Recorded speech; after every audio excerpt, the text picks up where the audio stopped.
All right, I'm not sure, but I think maybe this is the place that Matthew Franklin Whittier was writing from in May of 1851 for the Portland transcript, which was copied into the carpetbag, which he also was writing for quite a bit.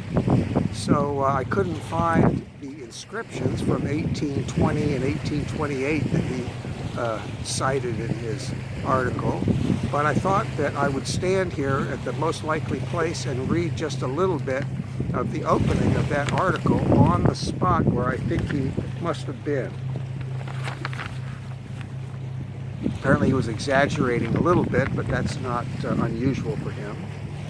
He says, "Reader, let us devote the hour of sunshine vouched by wayward May to ramble by the seaside, not along the sandy beach, for its dazzling monotony tires, and its desert-like expanse presents no nook for quiet.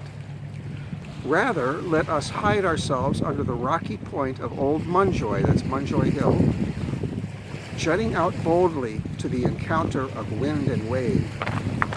Here among the rocks we will sit down. The seamed and rugged wall lifts above us in fantastic forms. There are little caverns and recesses, and flights of massy stairs, and throne seats fit for kings, and tablets not without inscriptions, written by the finger of old Ocean. For here he makes his yearly record, and affixes thereunto his mark. Before us are the waters, how beautiful their summer form. The inky blackness, the fierce rage, the heaving throes, and thundering roar of the wintry storm are gone, and old Ocean smiles and blushes as the sunlight and the breeze play upon his cheek like a youthful bride. A misty, softened light hangs over the islands, just bursting into bloom. The watchdogs of war, that's the fort to my right, lie sleeping at their posts in a slumber, we trust, long to be unbroken." He was anti-war. "The white-winged birds of commerce are stretching in lengthened line through the narrow seaward passages, and sinking one by one behind the wall of waters.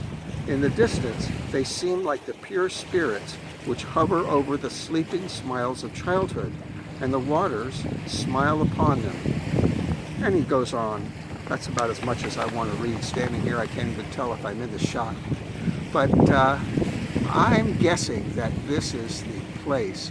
Now, if we turn this way, you'll see the ocean. And if we turn back this way, you will see the wall. It's really the only wall that even comes close to the description in this area. And there is a sandy beach further up, where apparently he decided not to stop. This is not very far from the house on Waterville Street on Munjoy Hill, where he maintained his second family. He had separated from his second wife, which was an arranged marriage, a very unfortunate one, but he maintained a place for them, and he would come visit his children. So probably he was here visiting them and took a walk down to the beach and wanted to write something for the Portland transcript. And my feeling is that he really didn't feel much like writing, but he went ahead and got into it, just kind of like Bill Evans, the jazz pianist, says that he was able to improvise basically on the spot if he needed to. So that's what Matthew did, I think. And he kind of got into it, and it turned out to be such a good little essay that it was reprinted in the carpetbag by his friend, the editor, Benjamin Penhallow Schilleberg. So I wish that I could find the inscriptions from 1820 and 1828 that he talked about. That would be great if I could find that. I'm supposed to be looking at the camera, I haven't been. But anyway, I'm pretty sure that this is the spot.